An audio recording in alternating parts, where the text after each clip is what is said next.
പാലാരൂപതയുടെ പ്രോട്ടോസെൻചലസ് ആയ monsignor Joseph തടത്തലച്ചൻ നമ്മളോടൊപ്പം ഇന്ന് ഇവിടെ ഈ ജൂബിലി കൺവെൻഷൻ വേദിയിൽ എത്തിയിട്ടുണ്ട്. നമുക്ക് അച്ഛനോട് ചോദിക്കാം, ഈ ഷിക്കാഗോ രൂപതയ്ക്ക് പാലാ രൂപതയായിട്ട് വളരെ സവിശേഷമായ ഒരു ബന്ധമുണ്ട്. ഒരു പക്ഷെ പ്രേക്ഷകർക്ക് ആർക്കും അതേപ്പറ്റി അറിയുകയുണ്ടാവില്ല. അച്ഛനൊന്ന് വിശദീകരിക്കാമോ, എന്താണ് ഇത്രയും ദശാബ്ദങ്ങൾ പുറകോട്ട് പോകുന്ന ആ ബന്ധം എന്ന്? തീർച്ചയായിട്ടും വളരെ സന്തോഷമാണ്. 42 വർഷങ്ങൾക്ക് മുമ്പ് ഈ അമേരിക്കയിലെ സീറോ മലബാറുകാരുടെ ചുമതല വഹിച്ചുകൊണ്ടിരുന്നത് പാലാരൂപതയുടെ അന്നത്തെ അധ്യക്ഷൻ, ഇപ്പോഴത്തെ ബിഷപ്പ് എമിരിറ്റസ് ആയ ബിഷപ്പ് മാർ ജോസഫ് പള്ളിക്കപ്പറമ്പിലായിരുന്നു. അദ്ദേഹം അന്ന് അമേരിക്കയിലേക്ക് ആരെങ്കിലും വൈദികരെ വിടുന്ന കാര്യം പലരോടും സംസാരിച്ചെങ്കിലും ആരും തയ്യാറാകാതെ വന്നപ്പോൾ പാലാരൂപതയിൽ നിന്ന് തന്നെ മാർ ജേക്കബ് പങ്ങാടിയത്ത് അന്ന് വൈദികനായിരുന്നു, അദ്ദേഹത്തോടും അതോടൊപ്പം തന്നെ പിന്നെ ഒരു മാത്യു പന്തലാനിക്കലച്ചന്, ഇവർ രണ്ടുപേരോടും അമേരിക്കയ്ക്ക് പോകണമെന്ന് പിതാവ് നിർബന്ധപൂർവ്വം ആവശ്യപ്പെടുന്ന ഒരു അവസരം ഉണ്ടായി. അന്ന് എനിക്കറിയാം ജേക്കബ് പങ്ങാടിയത്തച്ഛന് അത്ര വലിയ ഒരു സന്തോഷം അല്ലെങ്കിൽ ഒരു ആനന്ദത്തോടു കൂടിയല്ല, പക്ഷെ ഒരു പിതാവിന്റെ ഒരു താല്പര്യം, സഭയുടെ ഒരു താല്പര്യം എന്നുള്ള രീതിയിലാണ് പോകുന്നത്. 42 വർഷക്കാലം മുമ്പ് അദ്ദേഹം ഡാളസിലെത്തി. ഡാളസിലെ വളരെ ഡിസിന്റഗ്രേറ്റഡ് ആയിട്ടുള്ള ഒരു അവസ്ഥയിലുണ്ടായിരുന്ന ക്രിസ്ത്യൻസിനെ ഏകീകരിച്ചു.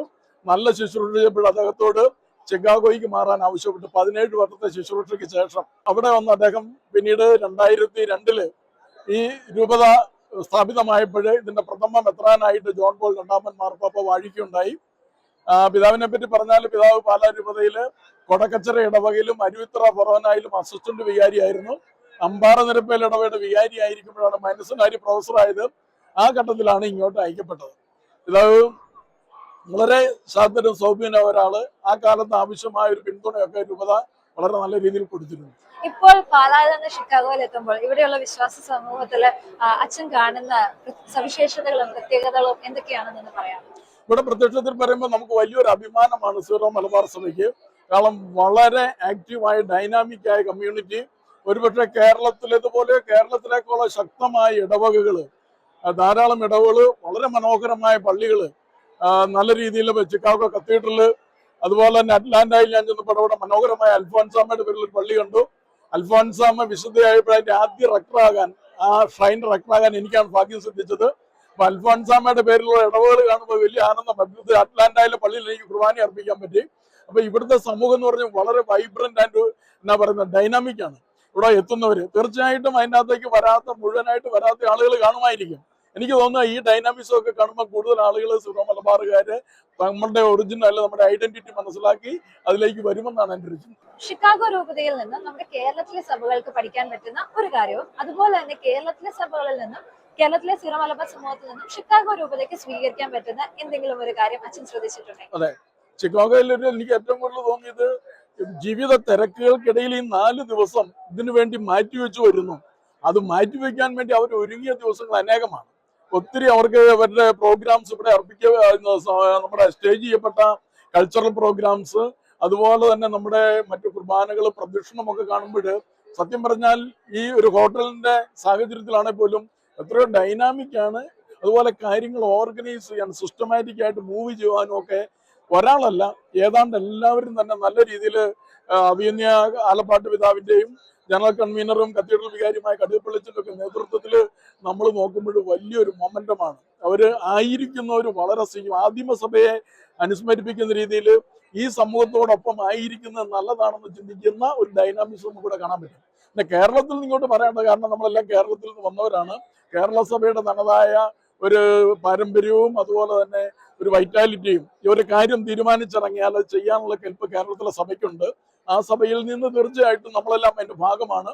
അതുകൊണ്ട് അതിന്റെ തന്നെ അവിഭാജ്യ ഭാഗം എന്ന നിലയിൽ അവിടുന്ന് ഒത്തിരി കാര്യം നമ്മൾ ഇവിടെ തന്നെ ഇപ്പോൾ ഉണ്ട്. സീറോ മലബാർ കൺവെൻഷനിൽ പങ്കെടുക്കാൻ വന്ന 2 സന്യാസിനിമാരുടെ കൂടെയാണ് നാം ഇപ്പോൾ ആയിരിക്കുന്നത്. നമുക്ക് ആദ്യം അവരെ ഒന്ന് പരിചയപ്പെടാം. സിസ്റ്റർ ഒന്ന് പരിചയപ്പെടുത്താം. Sister Nirmala DST, sister Alphonse DST, daughters of saint Thomas.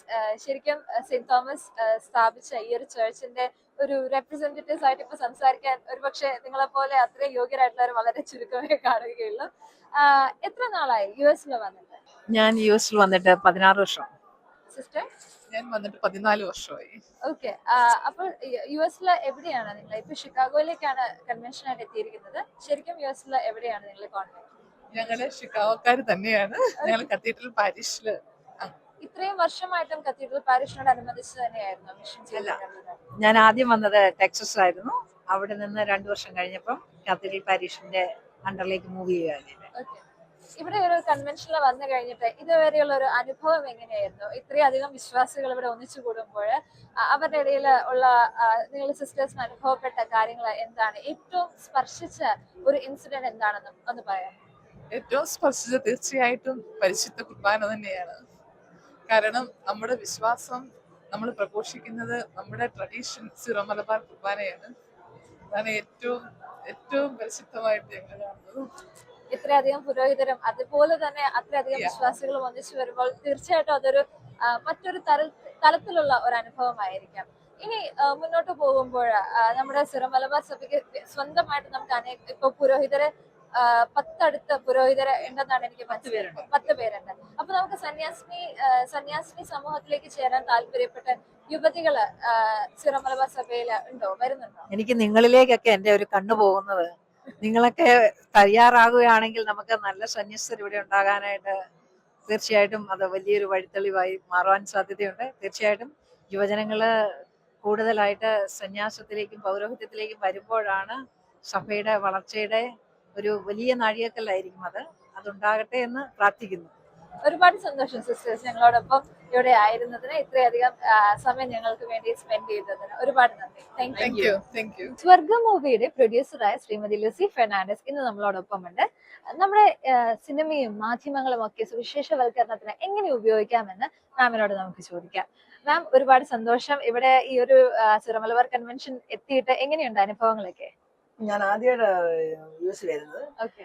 നമ്മളെപ്പോഴും നാട്ടിൽ നിന്ന് കേൾക്കുന്ന ഒരു സംഭവമുണ്ട്, പുറത്തേക്ക് പോയി കഴിയുമ്പോൾ വിശ്വാസം കുറയുന്നത്. പക്ഷെ ഞാൻ മിഡിൽ ഈസ്റ്റിലാണ് ജീവിക്കുന്നതും എൻ്റെ സുവിശേഷ വേലയും. അവിടെ നല്ല സ്ട്രോങ് ആയ വിശ്വാസം ഞാൻ കണ്ടിട്ടുണ്ട്.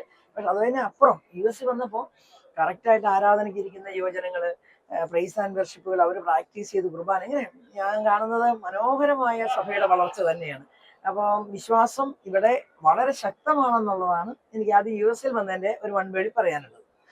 ഒരു പക്ഷെ നമ്മളെ വിശ്വാസം അതിതീക്ഷ്ണമായിട്ട് വിശ്വാസത്തിൽ ഉറച്ചു നിൽക്കുന്നവര് സിനിമയിലേക്ക് വരുന്നതൊക്കെ അല്പം മോശമായിട്ടായിരിക്കും കാണുന്നത്, അല്ലെങ്കിൽ അതിൽ നിന്നും ഒരല്പം അകലത്തിലായിരിക്കും നിൽക്കുക. പക്ഷെ അവിടെയാണ് സ്വർഗം പോലെ ഒരു മൂവി മാം ചെയ്തത്. അതിന് പിന്നിലുള്ള പ്രചോദനം എന്തായിരുന്നു? ആക്ച്വലി 2 സിനിമ നമ്മൾ ചെയ്തു. സ്വർഗം ഇവിടെ ഹിറ്റ് ആയതുകൊണ്ടാണ് നിങ്ങൾ അത് ഓർക്കുന്നത്. ആഘോഷം എന്ന് പറഞ്ഞ ഒരു സെലിബ്രേഷൻ മീൻസ് യൂത്തിന് വേണ്ടിയുള്ള സിനിമ തന്നെ നമ്മൾ ചെയ്തു. ലഹരിക്കെതിരെയാണ്. അതിന് സംസ്ഥാന നിയമസഭാ സ്പീക്കറിന്റെ അവാർഡൊക്കെ നമുക്ക് കിട്ടിയിട്ടുണ്ട്. അതിപ്പോൾ ഉടനെ പ്ലാറ്റ്ഫോമുകളിലെല്ലാം എത്തും. അപ്പോൾ നിങ്ങൾക്ക് തീർച്ചയായിട്ടും അത് കാണാനും പറ്റും. നമ്മുടെ ലക്ഷ്യം എന്ന് പറഞ്ഞാൽ CN ഗ്ലോബൽ മൂവീസ് എന്ന് പറഞ്ഞ സിനിമ ഒരു ഗ്രൂപ്പാണ്, പ്രവാസികളുടെ ഒരു ഗ്രൂപ്പാണ്. ആ ഗ്രൂപ്പിന്റെ ലക്ഷ്യം എന്ന് പറഞ്ഞു കഴിഞ്ഞാൽ നല്ല സന്ദേശങ്ങളുള്ള സിനിമകൾ ഇറക്കുക എന്നുള്ളതാണ്. അതായത് രക്തച്ചൊരിച്ചിലുകളോ അല്ലെങ്കിൽ പൈശാചിക ശക്തികളെ ആരാധിക്കുന്നതിനൊക്കെ അപ്പുറത്ത് നല്ല സന്ദേശങ്ങൾ. നമ്മുടെ യുവജനങ്ങൾ ഏറ്റവും കൂടുതൽ എന്റർടൈൻ ചെയ്യുന്നത്, എപ്പോഴും ടൈം ചെലവാക്കാൻ ഇഷ്ടപ്പെടുന്ന പല പാട്ടുകൾക്ക്, സിനിമകൾക്ക്. അവർ 60 കഴിഞ്ഞവർ ഇപ്പൊ സിനിമ വേണ്ടെന്ന് പറഞ്ഞാൽ അവർക്ക് സിനിമ വേണം, അവരെപ്പോഴും സിനിമ കാണും. അപ്പൊ അവരുടെ ഇടയിലേക്ക് എന്ത് കൊടുക്കുന്നു ആ സാധനം അവരെ അട്രാക്ട് ചെയ്യും. അപ്പൊ അവരിലേക്ക് തിന്മയും ദുഷ്ടതയും മോശമായ പാട്ടുകളും മോശമായ സന്ദേശങ്ങളും വിവാഹത്തിനെതിരെ ഇങ്ങനെ 1000 കൂട്ടം കാര്യങ്ങളാണ് നടക്കുന്നത്. അപ്പൊ അവിടെ സത്യത്തിൽ ഞാൻ ഒറ്റപ്പെട്ട ഒരു പണിക്ക് ഇറങ്ങിയതാണ്. അവിടേക്ക് വരാൻ ആർക്കും വലിയ ഇഷ്ടമൊന്നുമില്ല. എന്റെ പണി സുവിശേഷമായിരുന്നു. ഞാൻ ലോകത്തിന്റെ ഒരുമാതിരി എല്ലാ സ്ഥലത്തും വചനപ്രഘോഷണം നടത്തിയ ആളാണ്. പാട്ടുകൾ ആയിരക്കണക്കിന് ചെയ്ത ആളാണ്. എനിക്ക് ഈസിയാ ആ ഭാഗം, എല്ലാവരും എന്നെ അറിയും. പക്ഷെ ഒന്നും അല്ലാത്തടത്ത് ഞാൻ ഇറങ്ങി. അപ്പം തീർച്ചയായിട്ടും ഷെക്കേനെയൊക്കെ ഒത്തിരി സഹായിച്ചു. ഷാലോമി, ഷെക്കേനെ, നമ്മുടെ മാധ്യമങ്ങൾ, ഡിവൈൻ്റെ ചാനലും എല്ലാം നമ്മളെ സഹായിച്ചു. എന്നാലും നമുക്ക് പൊതുവേദികളിൽ വളരെ പരിമിതമാണ് നമ്മളെ ഹെൽപ്പ് ചെയ്യുന്നത്. കാരണം എല്ലാവരും പണത്തിന് വേണ്ടിയാണ് സിനിമ എടുക്കുന്നത്. നമ്മൾ ആക്ച്വലി പണത്തിന് വേണ്ടിയല്ല, നഷ്ടം വരരുതെന്ന് മാത്രമേ ഉള്ളായിരുന്നു. വളരെ സ്ട്രഗിൾ ചെയ്തും ആ മേഖല നമുക്കറിയാൻ മേലാത്ത ഇറങ്ങി നല്ല സന്ദേശത്തിന്റെ ഗവൺമെന്റിന്റെ സ്റ്റേറ്റ് അവാർഡുകളൊക്കെ നമുക്ക് കിട്ടിയല്ലോ. നമുക്ക് ഫിലിം ക്രിറ്റിക്സ് അവാർഡൊക്കെ നമുക്ക് കിട്ടി. അപ്പം സ്വർഗത്തിന് ആഘോഷത്തിനും കിട്ടി. അപ്പം നമ്മുടെ ലക്ഷ്യം നല്ല സിനിമകൾ ഉണ്ടാകുക എന്നുള്ളതാണ്. അപ്പൊ ഭയങ്കര കഷ്ടപ്പാടാണ്. തീർച്ചയായിട്ടും ഒരു സിനിമ എടുക്കുന്നതിന് പിന്നിലും ഒരുപാട് കഷ്ടപ്പാടുണ്ട്. തീർച്ചയായിട്ടും ഒരുപാട് ഒരു ഇൻവെസ്റ്റ്മെന്റ് വേണ്ട ഒരു വെഞ്ചർ ആണ്. അതും താങ്കളെപ്പോലെ ഒരു സ്ത്രീയാണ് ഇതിന്റെ ഒരു പിന്നില് ചുക്കാൻ പിടിച്ചതൊക്കെ. അപ്പൊ അതിനൊക്കെയുള്ള ഒരു ധൈര്യം അതെവിടുന്ന്? അയ്യോ, ഇപ്പൊ ഓർക്കുമ്പോൾ പേടി വരുന്നുണ്ടേ. അന്ന് ബോധമില്ലാതെ ഞാൻ ഇറങ്ങിയതാന്ന് തോന്നുന്നു. ദൈവത്തിന്റെ ഒരു സന്ദേശം കൃത്യമായി ഞങ്ങൾക്കുണ്ടായിരുന്നു. ഞാൻ ബേബി ജോൺ കലയന്താനിയൊക്കെ ഞങ്ങൾ ഒന്നിച്ച് ശുശ്രൂഷ ചെറുപ്പം മുതൽ ഒരു 10 വയസ്സ് തുടങ്ങി ഒന്നിച്ച് ചെയ്യുന്നവരാണ്. ഞങ്ങൾ ഒരിക്കൽ പ്രാർത്ഥനയിലായിരിക്കും. അത് ഞാൻ ഷെക്കേനെ തന്നെ ഒരു ഇന്റർവ്യൂ കൊടുത്തിട്ടുണ്ട്. പ്രാർത്ഥനയിലായിരിക്കുമ്പോൾ ഏറ്റവും വലിയ ഞങ്ങളെയൊക്കെ ദൈവം അനുഗ്രഹിച്ച വഴികൾ പറഞ്ഞ തീരാത്താണ്. അപ്പം ഞങ്ങളുടെ പാട്ടുകൾ എല്ലാ പള്ളിയിലും പാടുന്നുണ്ട്. അപ്പോൾ നമ്മൾ ഏറ്റവും വലിയ കലാകാരനായ ദൈവം ഏറ്റവും വലിയ കലയായ സിനിമയിൽ തിന്മ മാത്രം പ്രചരിക്കുമ്പോൾ അവിടെ നമുക്ക് ഒന്നും ചെയ്യാൻ പറ്റുന്നില്ല എന്നുള്ള, അതായത് സഭയുടെ ഏറ്റവും വലിയ കാഴ്ചപ്പാടാണ്. ഞാനിപ്പോ ഒരു പുസ്തകം എഴുതി, സിനിമ സാധ്യതകളുടെ ലോകം. സഭയുടെ ഏറ്റവും വലിയ കാഴ്ചപ്പാടാണ്. മാർപ്പാപ്പന്മാരെല്ലാം പറയുന്നുണ്ട് കലാരംഗത്തേക്ക് നമ്മുടെ സംഭാവന വേണമെന്ന്. പക്ഷെ അതിന് ധൈര്യം നോട്ട് ഈസി. കാരണം ഒന്നാതെ ഇത് എന്നാ പറയണ്ടേ, വെള്ളത്തിൽ ചാടിയിട്ട് കയറിയെന്നേ ഉള്ളൂ. അത്ര ഒരു വലിയൊരു അവസ്ഥയാണ് സിനിമ. അപ്പൊ എന്റെ കൂടെ നിന്ന പാവം കുറച്ച് പ്രവാസികളുണ്ട്, എന്റെ സ്നേഹിതര്. അവര് പൈസ ഓർത്തിട്ടൊന്നുമല്ല. ഞാൻ ഇങ്ങനെ പറഞ്ഞു നമുക്ക് കലാരംഗത്ത് എന്തെങ്കിലും ചെയ്യണ്ടേ. അപ്പൊ 15 പേര് ചേർന്നാണ് ആദ്യത്തെ സ്വർഗം എടുത്തത്. 7 പേര് ചേർന്നാണ് ഈ ആഘോഷം എടുത്തത്. അപ്പൊ അതിനകത്ത് ഓരോരുത്തരുടെയും പേര് ഞാൻ എല്ലാവരെയും ഓർക്കില്ലാത്തതുകൊണ്ട് തന്നെ ആ 15 പേര് 22 പേരുടെ കഠിനാധ്വാനം അവരുടെ അധ്വാനത്തിന്റെ പൈസയാണ്. പിന്നെ ലോകം മുഴുവൻ നമ്മളെ സപ്പോർട്ട് ചെയ്തു.